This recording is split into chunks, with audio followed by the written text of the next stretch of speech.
Carlos Castilho como nosso pesquisador, como um pesquisador participante do nosso projeto temático. Então, é uma honra, Carlos, ter você aqui com a gente, um prazer. E, por favor, a palavra é sua.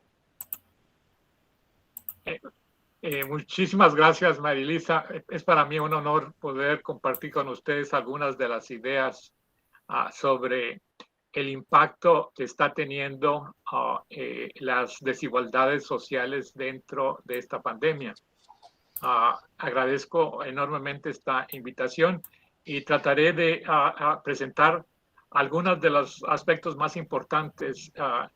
Le voy a pedir entonces que pase a la siguiente, en donde indico los aspectos que voy a cubrir. Lo primero es agradecer esta invitación, desde luego ver cuáles son las tendencias que está ocurriendo en la pandemia y los nuevos modelos y marcos de trabajo que se están generando. Esto es importante porque la pandemia ha abierto realmente a nivel mundial que las inequidades sociales, económicas, están afectando todo el universo, incluyendo los países desarrollados, se están en realidad colapsando, como vamos a ver. La siguiente. La primera consideración que quiero ver en este proceso es que tenemos que ver que incluso los marcos de referencia que necesitamos utilizar para reconocer la gravedad y la severidad de la pandemia en términos de equidad, pero también reconocer cuáles son los mecanismos de entrada para la resolución de las inequidades y, por tanto, de la pandemia. Aquí estamos viendo solo en la foto última, es como está una población de un homeless muerto y al lado están jugando fútbol, o sea, la poca solidaridad que muchas veces estamos viendo a nivel mundial. La siguiente. La siguiente. Una de las cosas que queremos remarcar es que CEPAL ha reconocido antes de la ocurrencia de la pandemia que América Latina y el Caribe ha tenido un receso importante en la contracción económica y nunca vista previamente. Es decir, que América Latina entra a la pandemia con un problema económico fundamental. La siguiente. Como hemos visto previamente, quizá en otras conferencias,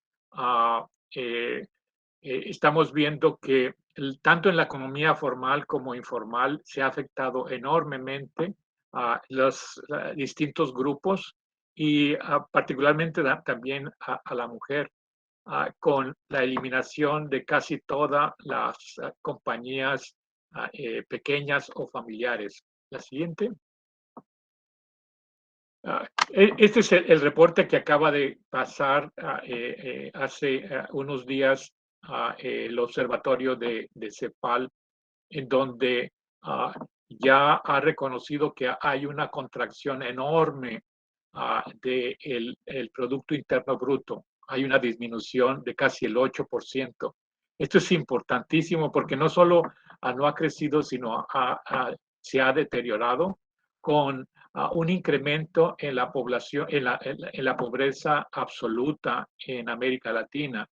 Y esto afecta a millones y millones de personas que esta pandemia ha abierto realmente el espectro de el impacto que hay tanto a nivel social como económico. La siguiente. CEPAL indica que sin salud definitivamente no se puede recuperar los aspectos económicos y se ve que muy pocas de los países han podido alcanzar un crecimiento o un nivel mínimo para la inversión en el sector salud, con la excepción de dos países que han invertido un poco más en la parte de salud. El resto de los países no han hecho la inversión mínima requerida para el enfrentamiento de la pandemia. Como ustedes han visto en distintos países, incluyendo los Estados Unidos, hubo un recorte del presupuesto en salud por las distintas administraciones en lugar de aumentarlos. También ocurrió que se eliminaron aquellos grupos científicos y técnicos que estaban asesorando previamente en el manejo de pandemias. La administración Trump eliminó el grupo de trabajo de pandemias y redujo el presupuesto máximo al CDC. Y esto afectó enormemente la respuesta de este país, pero también en distintos países de América Latina. La siguiente. Esto ha llevado a que la Organización Mundial de la Salud y muchos grupos comiencen a reconocer cuál es el verdadero impacto que ha tenido la epidemia en los determinantes de salud y desde luego con la equidad. Este es el reciente libro que ha sacado la OMS hace unas pocas semanas, en realidad una semana, y me permití compartirlo con ustedes porque es importante ver las experiencias que la OMS está documentando al respecto. La siguiente. Ellos han, el grupo de trabajo, dividido cuáles son los determinantes sociales que están afectando y manejando las inequidades y luego cuáles son los grupos que están experimentando el mayor incremento en los riesgos de la morbimortalidad por COVID. Entonces estamos viendo que hay un reconocimiento importante de cómo la pandemia se ha influido en el exceso de riesgo.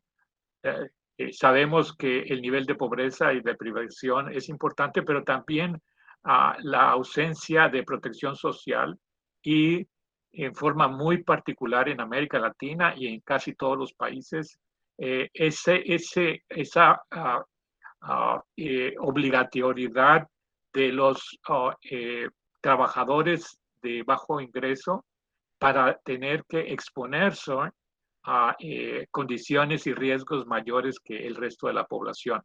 Y vemos cómo algunos grupos, en particularmente yo he visto los trabajadores esenciales que han estado sujetos a presiones importantes de riesgo y no podían seguir las recomendaciones que los científicos y técnicos hacían para el resto de la población. Siguiente. En este momento, entonces, estamos viendo cómo hay un gran reconocimiento de cómo los ingresos globales se han recrudecido en el sentido de que ahora tenemos que los grupos más vulnerables están todavía más afectados que en los niveles previos a la pandemia. Y este retroceso ha tenido gran impacto en los distintos grupos, particularmente los grupos de familias, educación, etc. La siguiente. También vemos cómo los distintos grupos han estado compartiendo los niveles de riesgo de una manera increíble y estas son las figuras que está presentando CEPAL para la documentación que tenemos en las Américas. Vemos cómo esta retracción y este impacto diferencial en los distintos grupos poblacionales en América Latina es de mucha relevancia. La siguiente. También es importante, como había mencionado, cómo los trabajadores esenciales han estado afectados de una manera increíble. Y en estas dos transparencias representan cómo antes de la pandemia y al inicio, cómo estos distintos grupos pudieron trabajar desde sus casas y cuáles grupos tuvieron que enfrentarse a los retos de estar expuestos a riesgos enormes debido a que se les obligaba de estar en áreas esenciales, incluyendo supermercados, etcétera, de tal manera que han sido altamente afectados sin la protección adecuada que deberían de haber recibido. Y podemos ver que dependiendo del nivel de ingreso, se les permitió trabajar en forma virtual mientras a ellos enfrentarse a riesgos muy altos. La siguiente. Aquí estamos viendo una cosa que es importante en términos de las tendencias.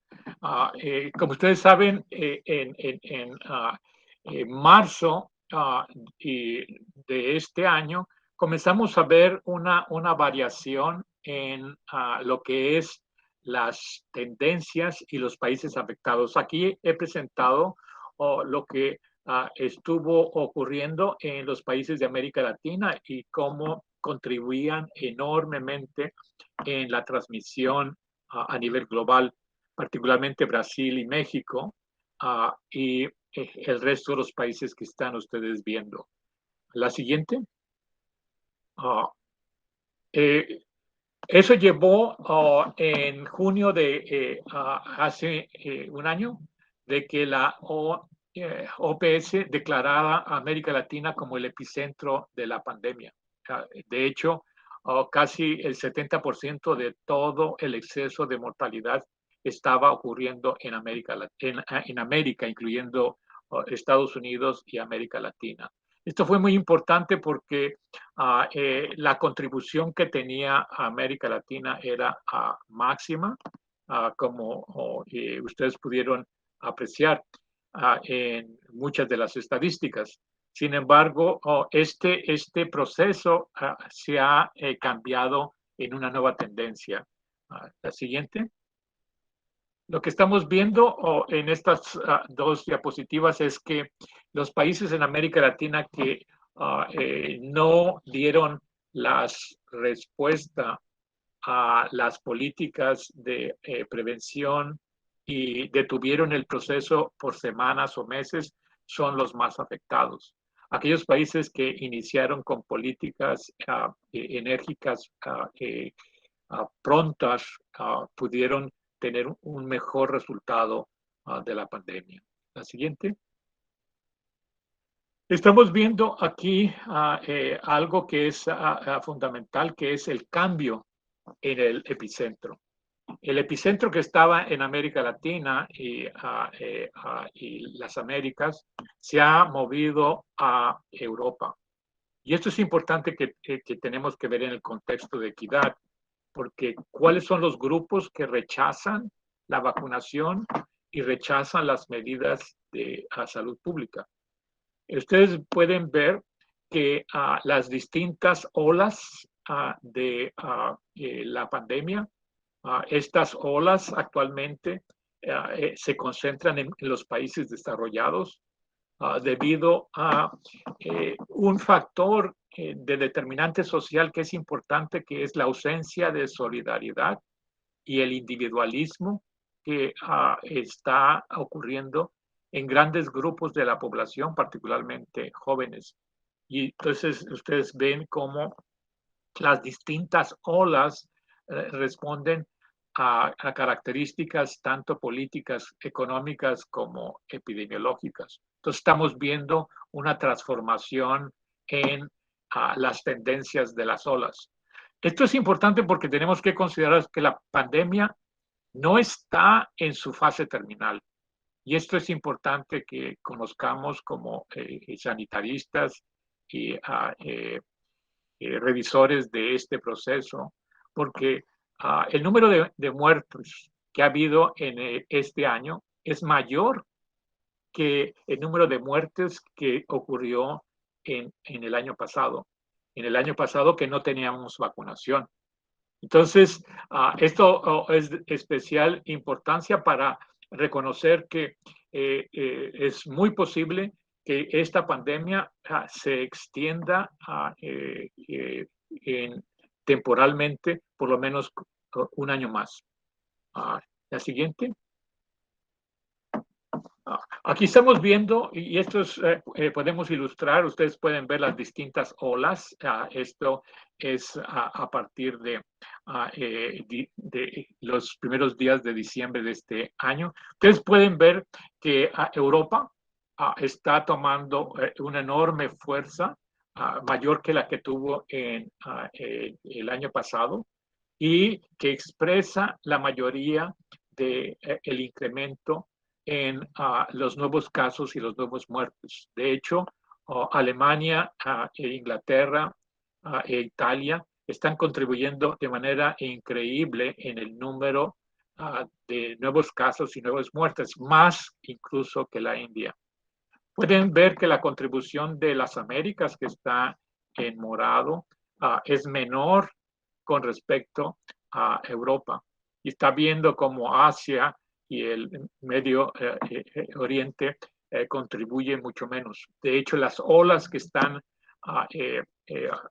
ocurriendo ahora es básicamente por el rechazo a las medidas de salud poblacional y al deterioro de la credibilidad de los gobiernos. Esta credibilidad obviamente está dada la ausencia por la enorme inversión que se está dando políticamente a los grupos radicales de ultraderecha, que están manteniendo una desinformación completa a las distintas poblaciones. La siguiente. Podemos ver entonces que uno de los problemas severos que tenemos en todo el mundo es que ha habido un proceso de vacunación que es totalmente inequitativo. Como ustedes pueden ver, se observa en promedio que América Latina tiene el mayor número de vacunados a nivel mundial, que es algo que es interesante y sorprendente, porque lo que está pasando es que al ver, por ejemplo, el porcentaje de vacunados en países como Chile, etcétera, es enorme. Sin embargo, podemos ver que África tiene solo el 8% de la población vacunada. ¿Qué significa esto? Que tenemos millones y millones de personas que están en el proceso ecológico, epidemiológico, de permitir que el virus tenga transformaciones y mutaciones no solo aleatorias, sino sostenidas debido a la no inmunidad que se tiene en los distintos grupos. Recordar que en América, que estos son promedios nacionales, por tanto, en algunas áreas, incluyendo en Estados Unidos, menos del 30% de la población está vacunada. Quiere decir que el 70% de esas poblaciones, en general, casi todas estas poblaciones tienen una visión ultra conservadora y piensan y actúan que las medidas de salud pública son medidas contra el individuo y que son imposiciones tipo socialista y por tanto, como Trump y sus seguidores no rechazan el uso de mascarillas y rechazan la vacunación, a pesar de que hay estímulos, por ejemplo, que si se vacunan se les da $1,000, que es una cantidad increíble, y la vacunación obviamente es gratuita. La siguiente. Aquí estamos viendo cómo el efecto de la clase social y la etnicidad tiene una gran importancia. Aquí estamos viendo los distintos grupos étnicos que representan también estructuras económicas y sociales. En medio están viendo que el mayor impacto durante todo estos 2 años es en el grupo de los hispanos. Los hispanos son los más afectados en la morbimortalidad, así como algunos otros grupos vulnerables como el grupo de ancianos. Entonces vemos cómo la caracterización de la positividad en las pruebas es básicamente en la población hispana. Eso no significa que las otras poblaciones no estén. Sin embargo, en términos de inequidad, podemos mostrar que el hecho de ser latino, porque el latino es la población de estos trabajadores esenciales.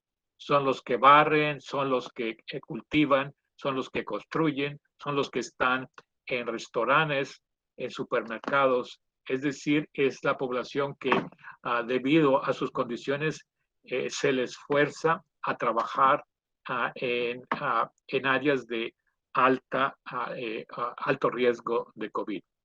La siguiente. Estamos viendo aquí un fenómeno muy importante, que se ha visto que la postura política está indicando la respuesta de la salud poblacional. Estamos viendo aquí dos diagramas. El primero, a la izquierda, está los municipios de Florida, y ustedes van a ver que aquellos que son republicanos son los que están afectados al negarse de vacunarse o de utilizar las mascarillas. Entonces, tenemos un mosaico epidemiológico social de desigualdad.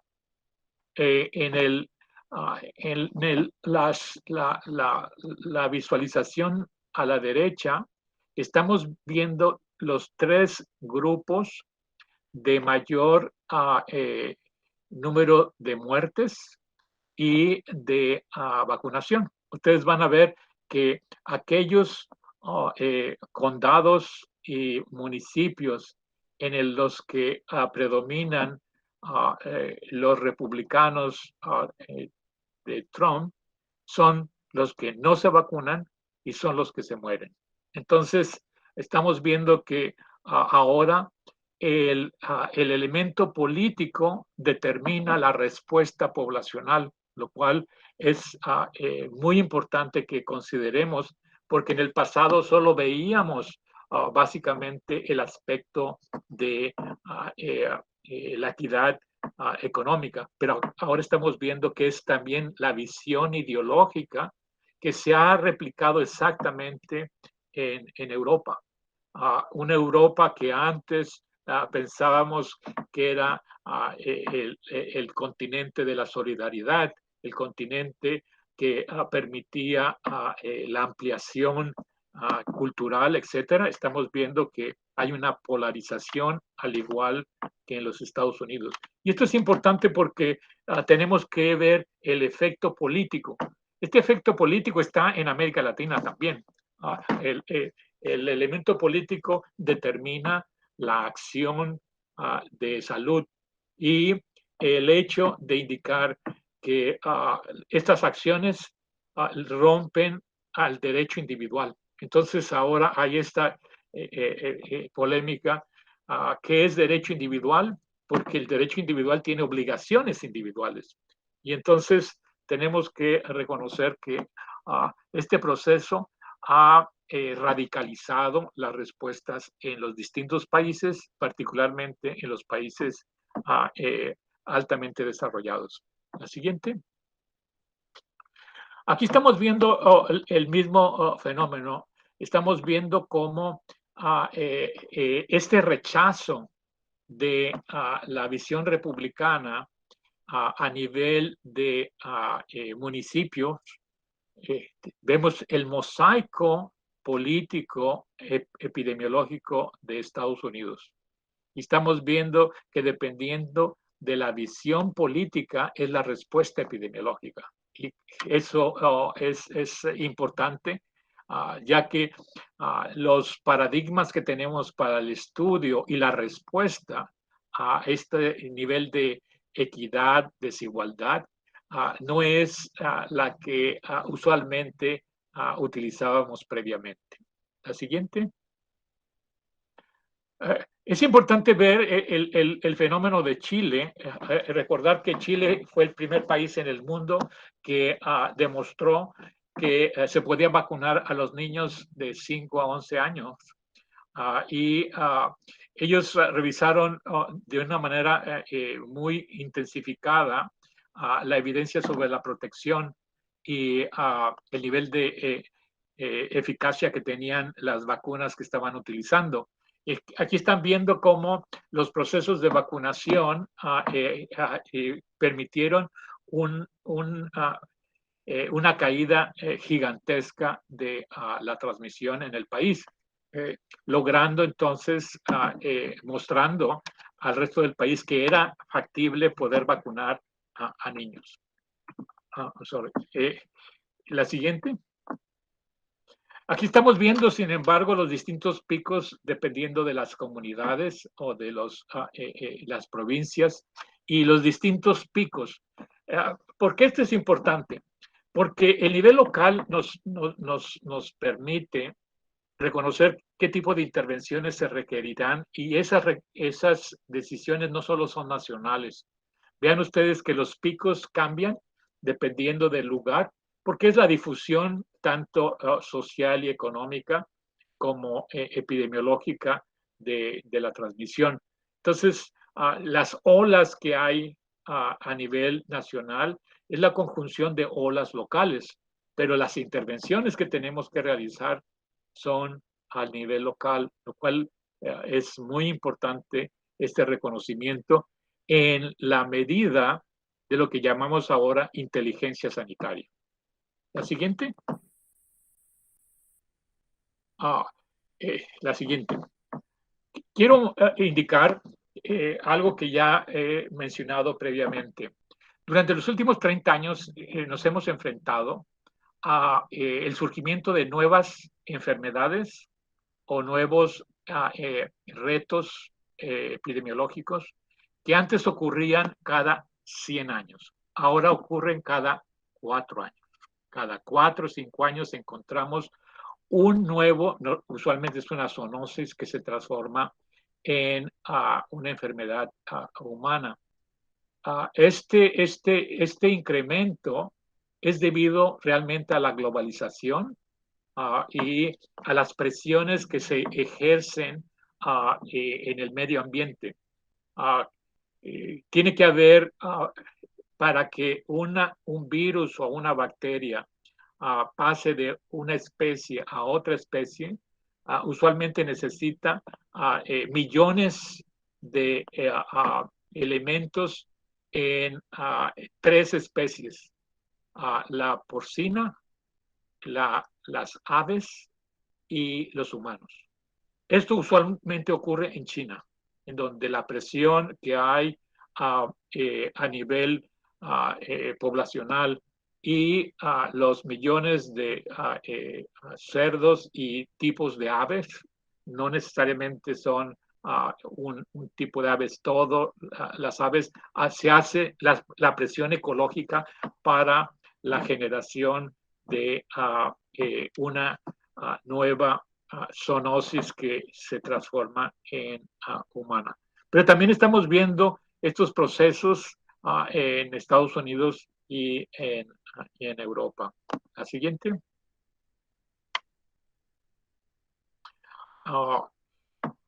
En mi opinión, necesitamos tomar el ejemplo de y lo que nos está enseñando esta pandemia. Tenemos que cambiar nuestros paradigmas. De hecho, la salud poblacional tiene que cambiar, tiene que ajustar, tiene que transformarse. Y esta transformación requiere una nueva forma de entrenar y de educar. La siguiente. Quiero mostrar que hay algunos grupos muy vulnerables que ocurren en algunos países y no en otros. El 40% de las muertes en este país, en Estados Unidos, ha sido en los ancianos de asilos, en los asilos. Y es interesante por la desigualdad, ya que ellos no salían. La transmisión vino de afuera debido a que el sistema de monitoreo y de apoyo y de protección no se dio en estos grupos. Y por tanto, el 40% de todas las muertes son en estos grupos. La siguiente.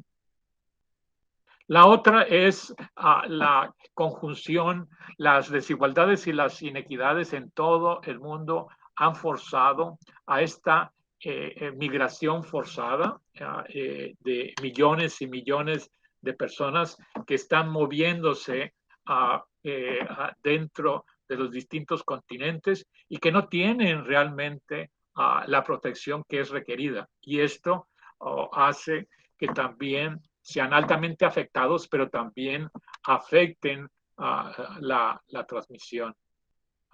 ¿Cuáles son los sistemas que necesitamos generar?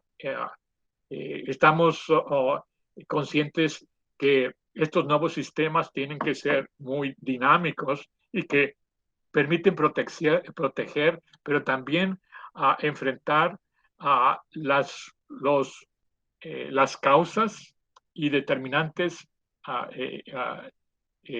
verdaderos, que es esa presión económica de una ganancia inusitada que las empresas globalizadas están forzando en toda la población mundial. La siguiente.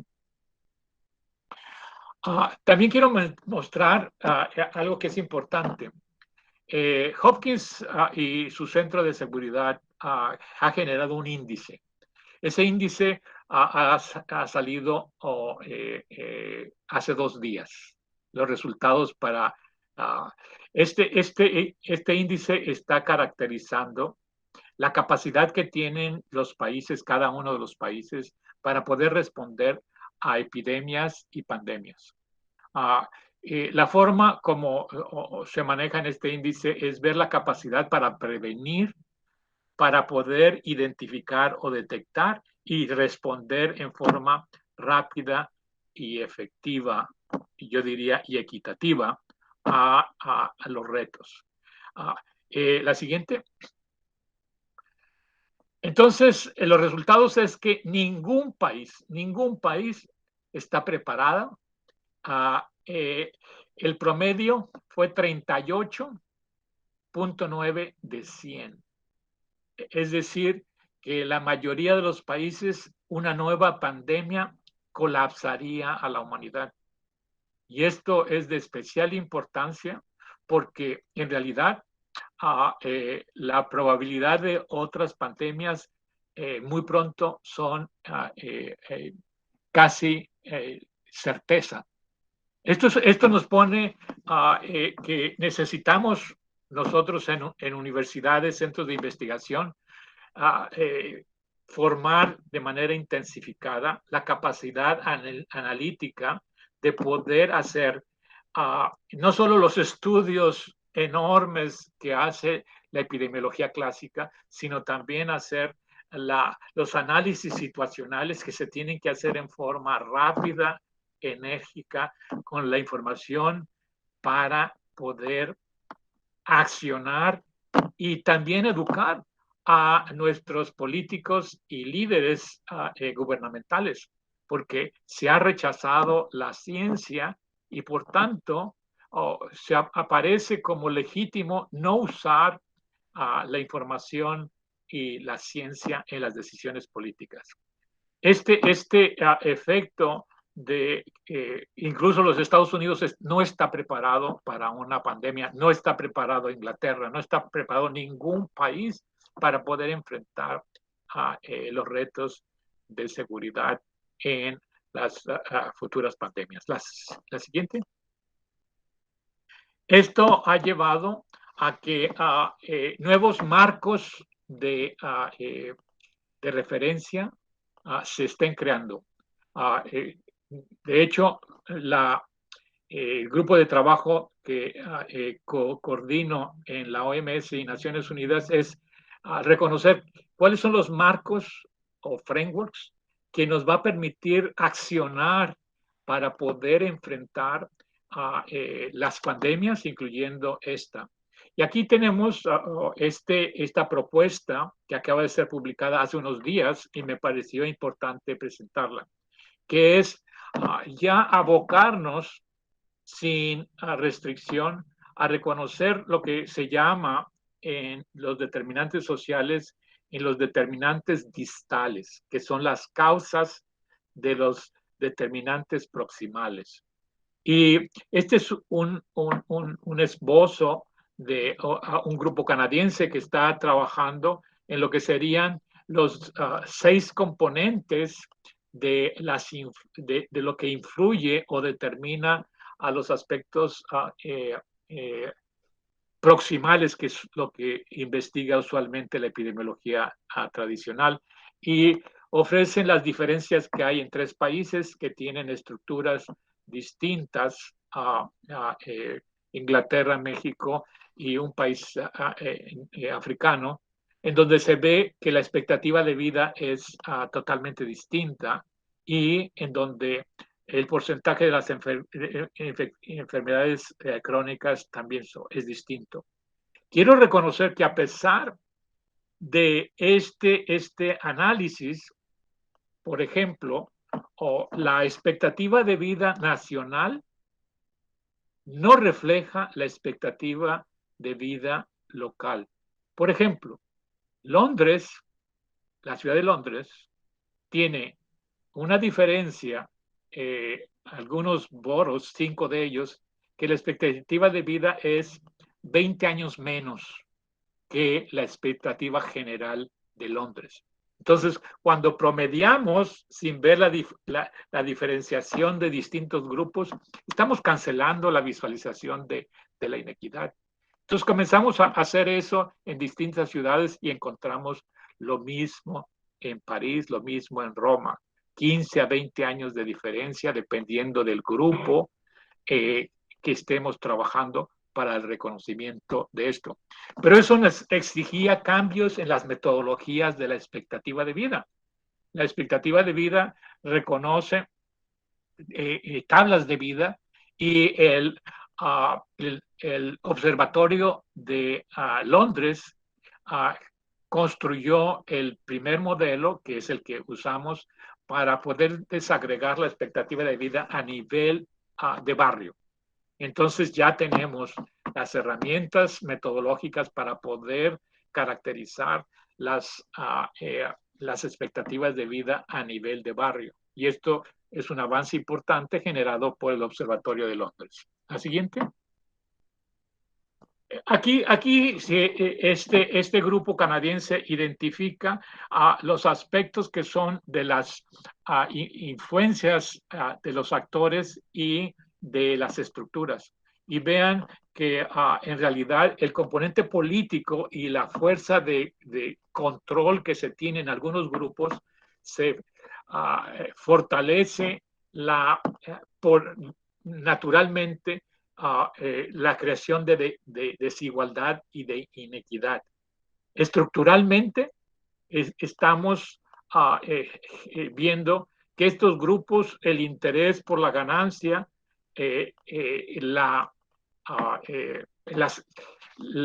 lo que ocurre es incrementar la desigualdad y la inequidad. Entonces, una recomendación importante es nuevamente tratar de tener nuevos marcos operacionales que nos permitan ver los determinantes distales y luego cómo afectar y movilizar a la sociedad civil para poder, ya que muchas veces los gobiernos no son suficientes para esta respuesta, y poder ver ventanas de oportunidad para la transformación a nivel local. La siguiente. Eso ha llevado a Alemania y a la OMS a crear el primer centro de inteligencia, que de hecho este mes está abriendo. Este es el primer centro realmente con una inversión muy grande del gobierno alemán. Este centro tratará de movilizar a la inteligencia en salud poblacional y económica, y creo que tendremos que ver qué es lo que ofrecen en los próximos meses y para poder reconocer qué tipo de intercambio y de formación analítica podemos encontrar.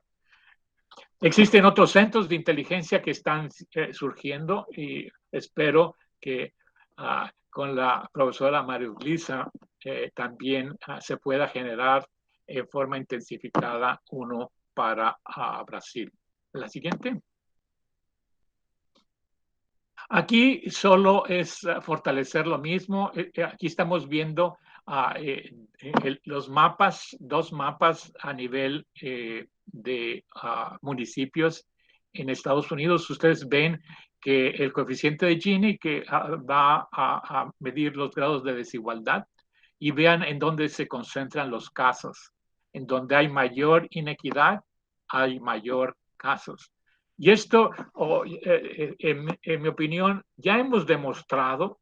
Ahora lo que necesitamos ver es cuáles son las ventanas para intervenir y accionar a este fenómeno y proceso que está a nivel mundial. Las inequidades no solo están en América Latina, están en Europa, están en Estados Unidos, están en todos lados, porque el modelo de desarrollo es un modelo que está intrínsecamente generando estos grados de desigualdad, y se requiere en nuestra opinión la generación de estos nuevos centros de inteligencia poblacional que permitan modular e integrar, como la ciencia ha estado integrándose para resolver el componente médico de la pandemia.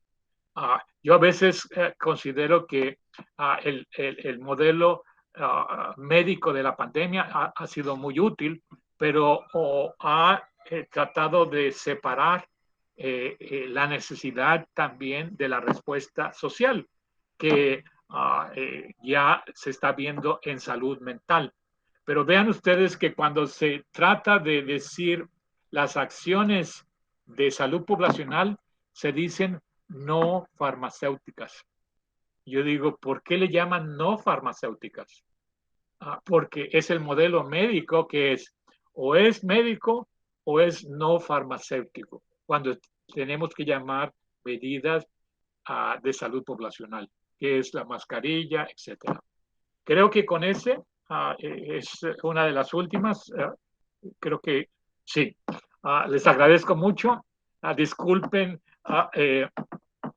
que sea las imágenes en inglés y decirlo en español. Yo lo que he tratado es de conjuntar la mayoría de las tendencias y qué es lo que está ocurriendo en este momento, actualizándolos hasta el día de ayer, que hice este ajuste con este nuevo modelo canadiense del reconocimiento de los determinantes distales que obliga a nosotros a dar una respuesta distinta a la tradicional. Así que muchas gracias y estoy abierto para cualquier pregunta.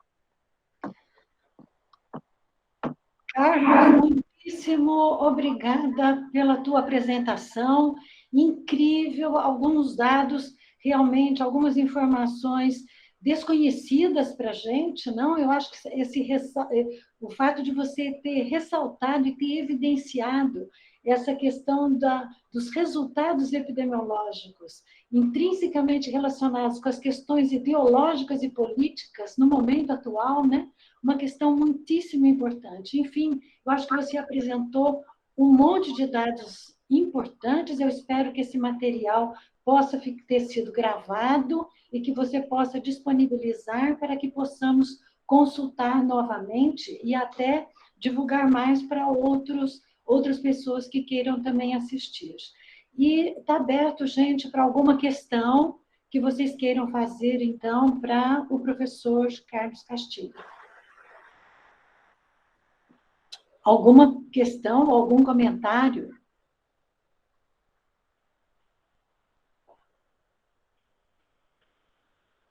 Marília? Eu estava pensando, era impossível não lhe agradecer, né, cara? O professor Carlos Castilho, foi muito bom essa passagem pelas últimas coisas que vêm ocorrendo. Eu gostei muito da questão de não ser o não médico, não medicamentos. Acá usamos muito. Pela negação, não? Pelas outras coisas tem valor, né? Claro. Y eso es un problema que a la población nuevamente se le pone, sí, que la respuesta para la pandemia es médica, y cuando la respuesta tiene que ser de salud poblacional, en donde la vacuna es muy importante, pero yo siempre he hecho una revisión completa de la pandemia de influenza del siglo pasado. No tuvimos vacuna, pero sí tuvimos mascarilla y distanciamiento y una respuesta de solidaridad poblacional. Y esto está perdido. Sí. Lo tenemos que rescatar y reconocer que la salud poblacional puede enfrentar pandemias, pero en este momento la figura de liderazgo, y quiero mencionar que el primer problema que encontró el índice de seguridad poblacional de salud fue la pérdida de la credibilidad de los líderes gubernamentales. Es el primer problema que se encontraron en todos los países. La población mundial no cree en los líderes gubernamentales. Y esto es muy importante porque es una pérdida de liderazgo que se requiere. Está muy directamente relacionado al fake news, a movimientos anti-vacuna, es todo una corriente de insegurança y descrédito, ¿no? Exacto, sí. Y muy financiada. Hay un gran financiamiento de billones para desinformar. Y esto lo vemos en América Latina, pero también lo vemos en Europa. En Estados Unidos es continuamente. Entonces, estamos ante grupos que están interesados en o la destrucción o el control de una manera totalmente, vamos a decir, inusitada.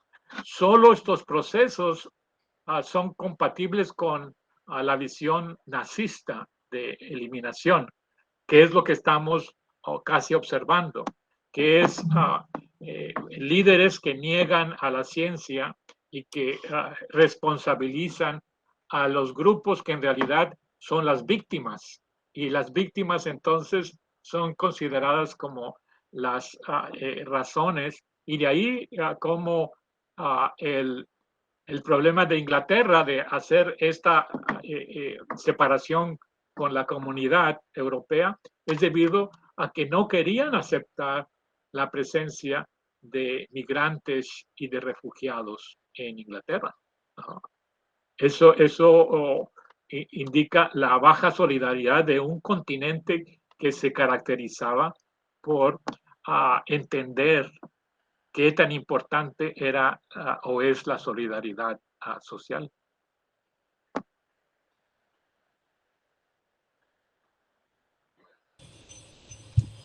Castilho, Marilisa, posso falar? Lógico, por favor, Moisés. Sim, assim como Marilisa e como Marília, Carlos Castilho, temos que agradecer realmente esta exposição que você fez, brilhante, realmente, e como eu lhe disse anteriormente, tenho boas notícias suas e elas realmente se confirmam. Agradeço muito. Bom, acho que todos nós estamos agradecidos e realmente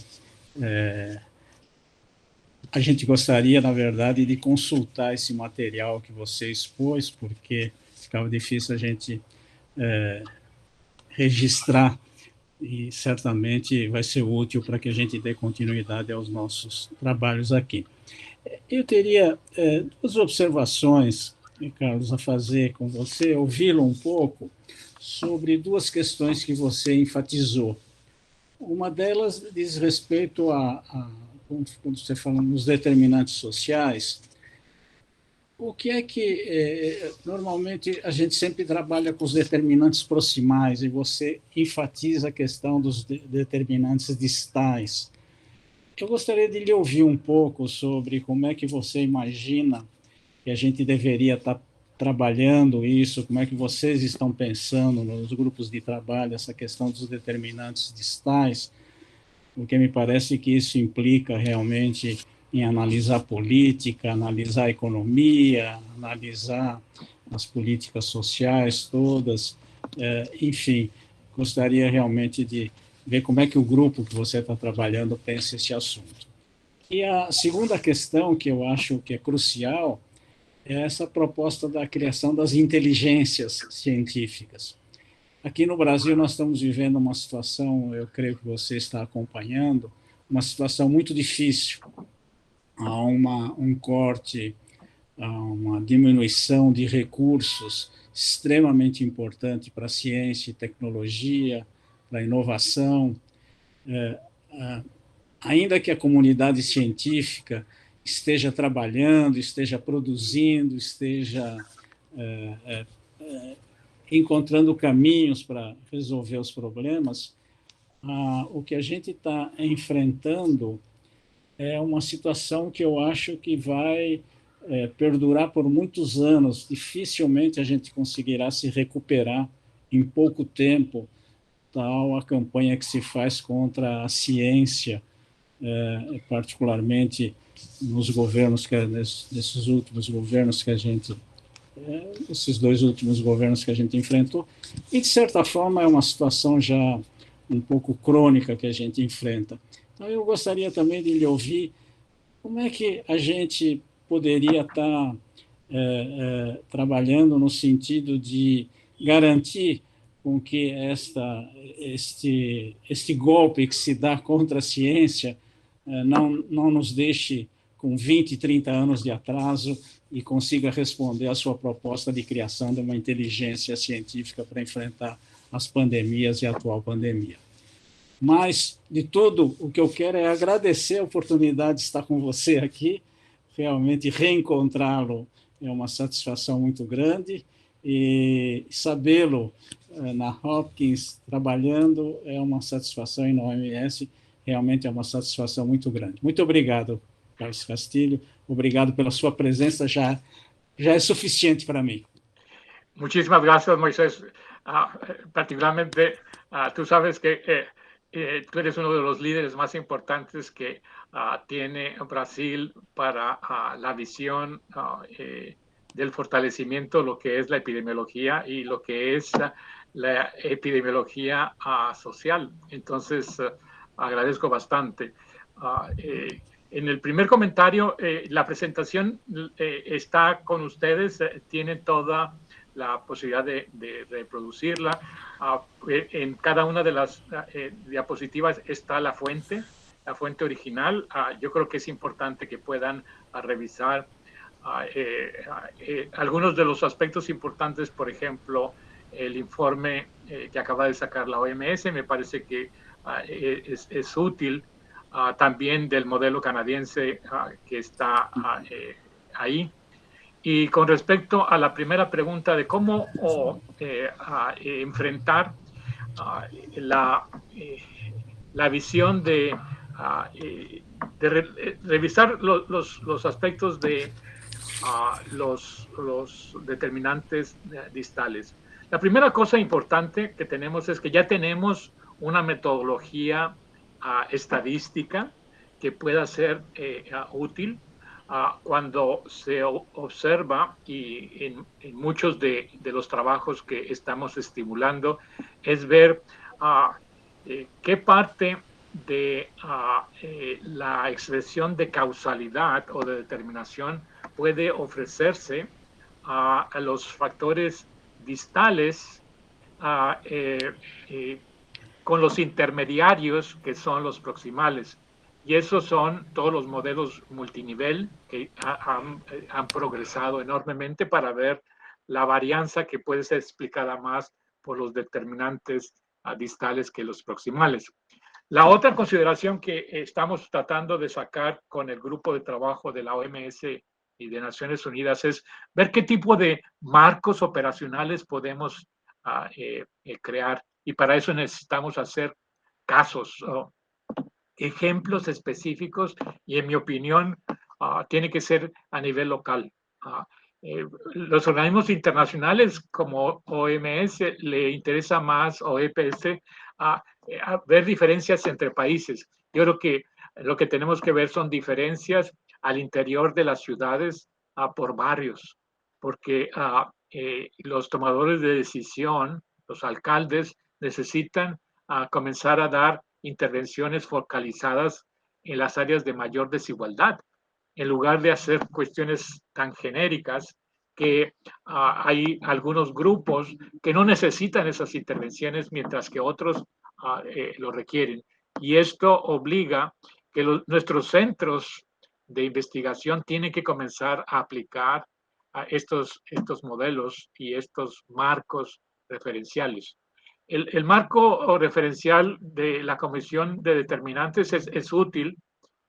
Sin embargo, cuando se aplica a salud mental o se aplica a enfermedades crónicas, necesita hacer ajustes importantes de ver cuáles son los modos por los que transita los determinantes distales a los proximales.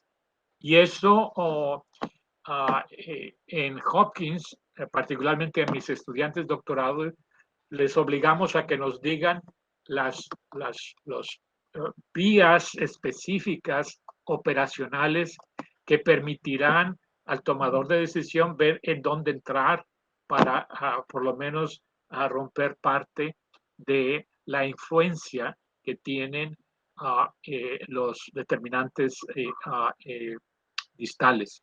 Este es un proceso, como lo has mencionado, de varios años, pero una cosa muy positiva que yo estoy viendo es que grupos pequeños en todo el mundo están surgiendo con gran interés de abocarse al estudio de determinantes distales, pero también de equidad. Pero ya no solo en hacer el estudio, sino el estudio de intervención. Y este es el paso que la inteligencia tiene que realizar. Necesitamos dar herramientas para transformar. Entonces, este es parte de esa visión de los nuevos centros de inteligencia.